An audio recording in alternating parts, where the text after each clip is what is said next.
Mais aux Jeux Olympiques, c'est quand même une course spéciale.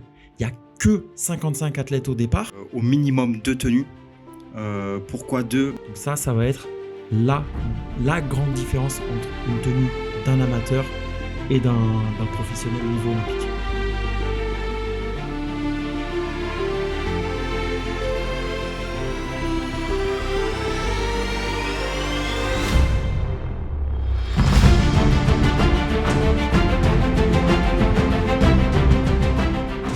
Bienvenue dans ce nouvel épisode de l'Odyssée P24. Aujourd'hui, on va traiter d'un sujet spécifique à la marque 0D. Et tout de suite, je vais enchaîner puisque sur le premier épisode, on a beaucoup parlé d'historique et ça me titillait de vraiment aller chercher en profondeur sur cette tenue.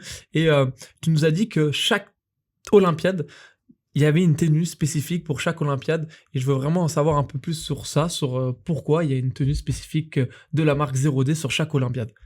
Ouais, alors là, pour Paris 2024, donc nous, 0D, on est une marque française. C'est un tissu français. La course, Paris, forcément, nous, on a essayé de mettre le maximum de notre cœur et de nos technologies dans cette tenue-là. Et comme on expliquait, chaque Olympiade a un petit peu des spécificités. La précédente à Tokyo, on savait que il allait y avoir des fortes températures et une eau qui sera assez chaude. Là, en fait, ce qu'il faut se dire, c'est que pour nous, Paris 2024, on a déjà préparé ça avec Pierre presque 3 années auparavant. On a commencé un peu de se pencher sur OK, on sait que c'est Paris, qu'est-ce qui va se passer à Paris ? On sait qu'ils vont nager dans la Seine, est-ce qu'il va y avoir la combinaison néoprène, pas la combinaison néoprène ? On a commencé de discuter avec des athlètes, savoir un petit peu quelles étaient entre guillemets les tendances dans le milieu des trifonctions. On s'inspire à la fois du longue distance mais aussi du court distance. On va regarder un petit peu ce qui se passe dans d'autres disciplines et en gros on va essayer de faire ce qu'on appelle nous un mood board où on va retracer un petit peu les grandes lignes, les grandes caractéristiques que l'on vise et ce qu'on souhaite insuffler à cette tenue pour Paris 2024. Et comme je l'expliquais, le travail il commence des années en amont des Jeux.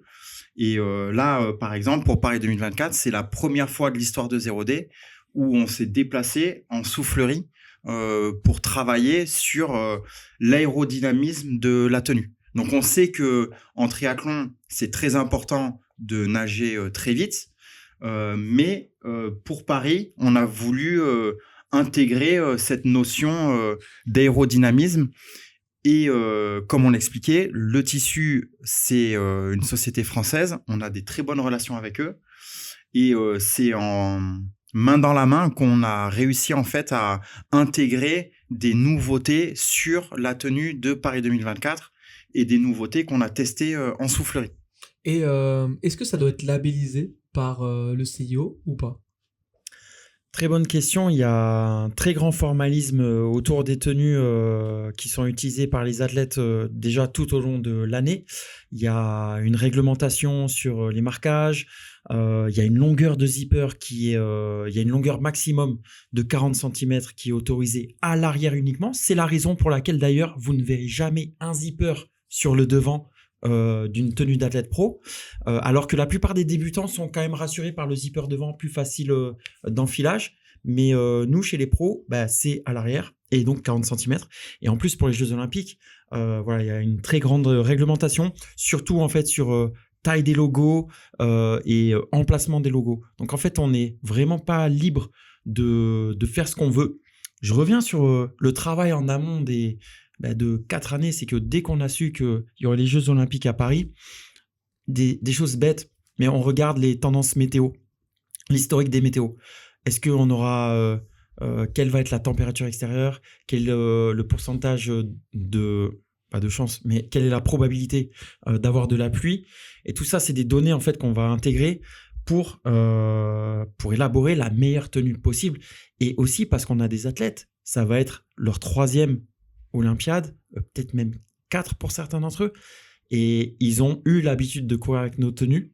Et nous, on veut venir avec un truc encore spécial. D'où les tests en soufflerie. Alors, aux Jeux Olympiques, comme sur le circuit international court distance, il y a le drafting. Donc, c'est la possibilité de rouler dans la roue. Donc, on va dire que la tendance aérodynamique, elle est beaucoup moins importante que sur triathlon Ironman, parce que sur triathlon Ironman, c'est un effort de contre-la-montre individuel. Donc là, l'aéro, c'est ultra important. Mmh. Pour un athlète du court distance, ça passe au plan secondaire. Mais aux Jeux Olympiques, c'est quand même une course spéciale. Il n'y a que 55 athlètes au départ. Donc, ça veut dire qu'il y a une densité d'athlètes qui est un peu moindre et il y a un peu plus d'hétérogénéité, on va dire, dans le field of strength, donc sur le plateau. Et du coup, c'est une course qui est un peu plus propice aux échappées. En tout cas, je pense qu'on a des athlètes français qui misent sur une échappée, ça c'est sûr. Et dans le cadre d'une échappée en vélo, là, bien sûr, l'aéro, ça va être ultra important. Donc, on a été à l'écoute des athlètes, des meilleurs athlètes mondiaux et aussi des fédérations pour aller proposer une innovation supplémentaire, pour avoir une tenue qui soit à la fois ultra rapide dans l'eau, parce que il y a très fort à parier qu'il n'y aura pas la combinaison de néoprène le jour de la course, et aussi une tenue qui soit rapide quand on sera sur le vélo et ensuite confortable quand on sera sur la course à pied. Est-ce que chaque pays demande une tenue différente? Alors, ce qu'il faut savoir, c'est que donc, pour Paris, on va travailler avec une vingtaine de fédérations différentes. Et ce qu'on a souhaité faire, c'est mettre en avant le savoir-faire de 0D sur la partie des tenues, sans forcément orienter vers telle ou telle possibilité.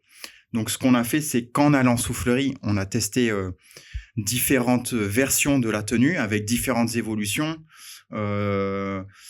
Des fois, le tissu qui va avoir des stries pour améliorer le coefficient de pénétration dans l'air, des fois, ils vont être orientés de manière verticale aux zips ou horizontale. Donc, on a testé 8 tenues en soufflerie. Et l'idée derrière ça, c'est de pouvoir aller voir les fédérations et leur expliquer les différents résultats sans pour autant orienter vers telle ou telle décision. Donc nous, le parti pris de 0D, c'est vraiment d'exposer le travail. Et ensuite, la fédération, avec ses athlètes, eux, ils vont réfléchir ensemble sur quelle option s'orienter. J'entends par là, certaines nations n'ont pas forcément des très bons nageurs. Et pour eux, la priorité numéro 1, c'est d'être sûr que l'athlète a la tenue qui, dans l'eau, sera la plus performante possible. Et en fait, selon leur perception, ils vont orienter leur décision vers tel modèle avec tel type de tissu à tel emplacement. Il y a d'autres fédérations qui vont nous dire, écoutez, nous, ce qu'on fait, c'est on va prendre 2 tenues et les athlètes auront leur tenue, mais la décision reviendra à l'athlète le jour de la course. Donc, soit il va prendre l'option 1, soit il va prendre l'option 2. Il y a des nations qui nous ont dit non, nous on va se diriger directement vers la tenue la plus aérodynamique possible, c'est ce qui nous intéresse. Donc on va dire qu'on propose aux fédérations un éventail de possibilités et c'est les fédérations entre elles qui vont de leur côté choisir vers quelle option se diriger. D'accord, ok, super. Combien de temps entre la confection de cette tenue on va dire de l'envoi à la réalisation? L'année dernière, en août 2023, il y a eu le test event, donc c'est la répétition générale des Jeux Olympiques.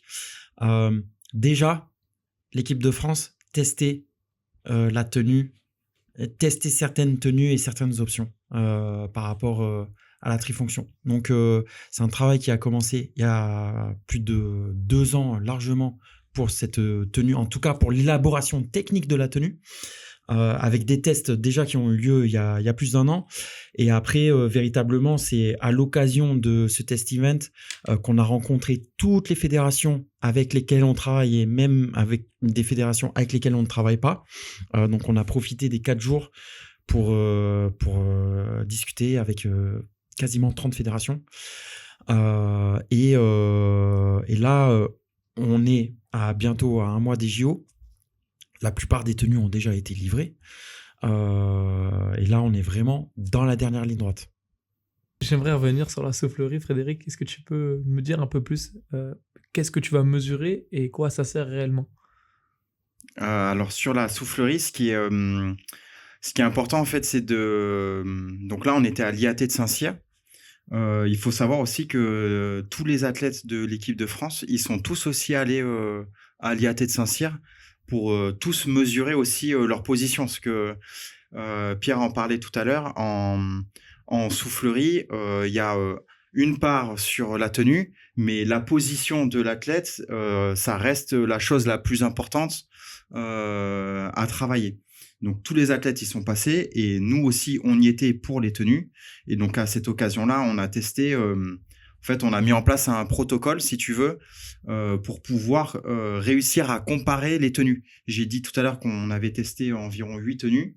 L'idée, c'est de pouvoir mettre en place un protocole qui soit identique.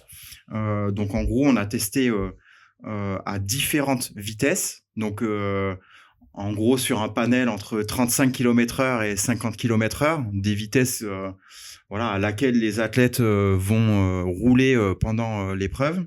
Donc, on a testé des vitesses, on a testé des positions aussi.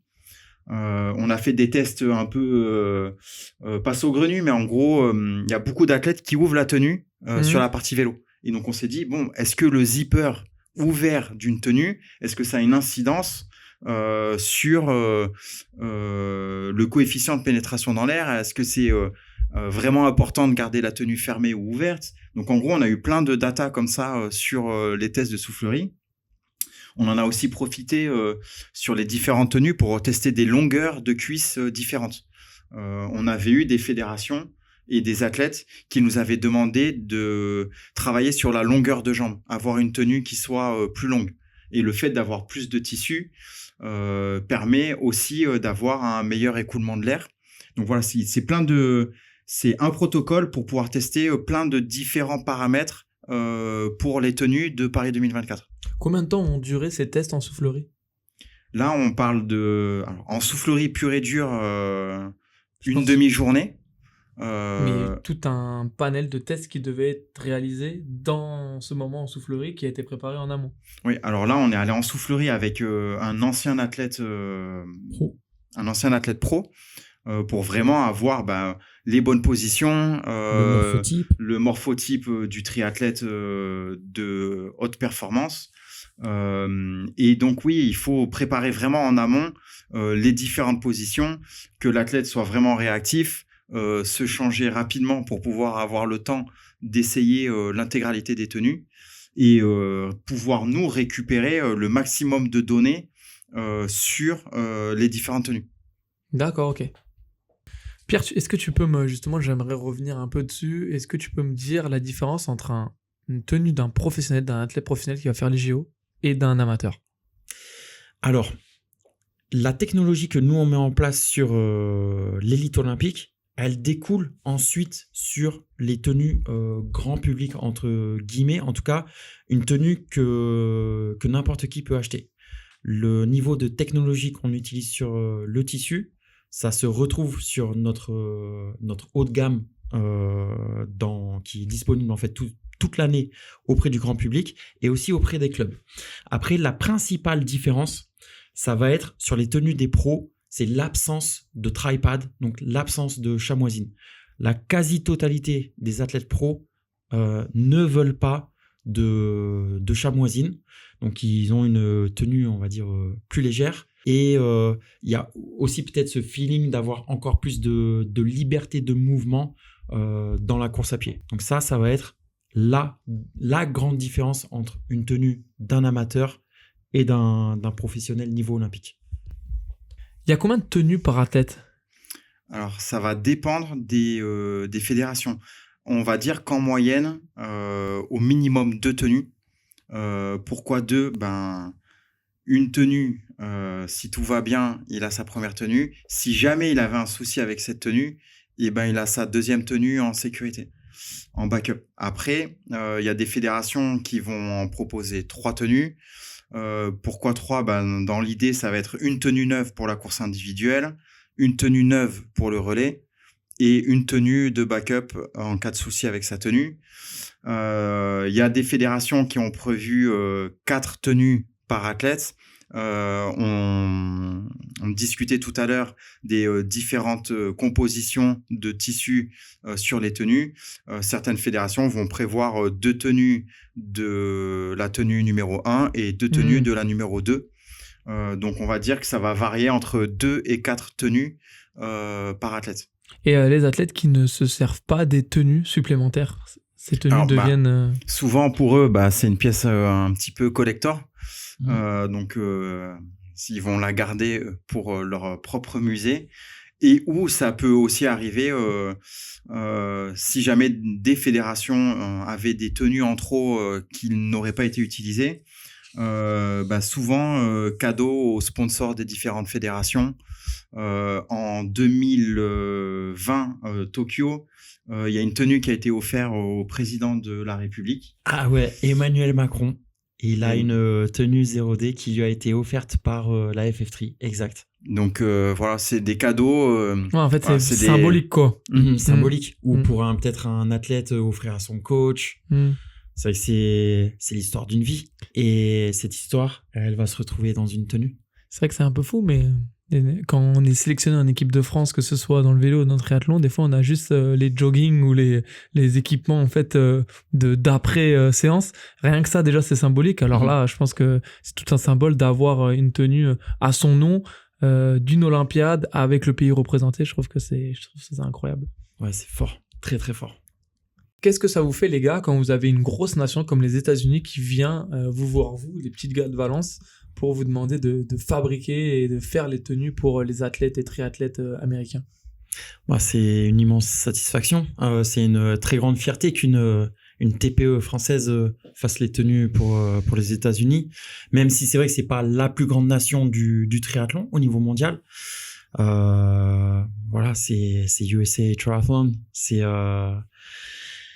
Star and Stripes, c'est extraordinaire. Et d'ailleurs, super intéressant, c'était quand on a démarré les discussions, ça remonte à il y a un petit peu moins de 2 ans, ils nous ont demandé qu'on leur garantisse qu'ils auraient le même accès à la technologie que l'équipe de France. Ils voulaient être sûrs et certains que les tenues de USA soient les mêmes que la France. Je sais pas, peut-être au fond d'eux, ils avaient un petit doute qu'on privilégie notre propre nation. Mais du coup, ils nous ont demandé d'apporter des garanties. Comment vous avez fait pour les rassurer là-dessus ? On les rassure en expliquant notre façon de travailler avec les différentes fédérations et voilà, il faut instaurer entre guillemets un climat de confiance et pouvoir leur expliquer comment on travaille.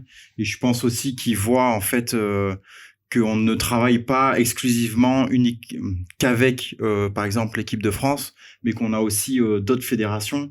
Donc, je pense que ça les rassure aussi au final de pouvoir se dire, OK, on va peut-être travailler avec cette TPE française, mais on sait que auparavant, ils ont fait les tenues pour la Grande-Bretagne, qui font les tenues pour l'Australie et d'autres fédérations.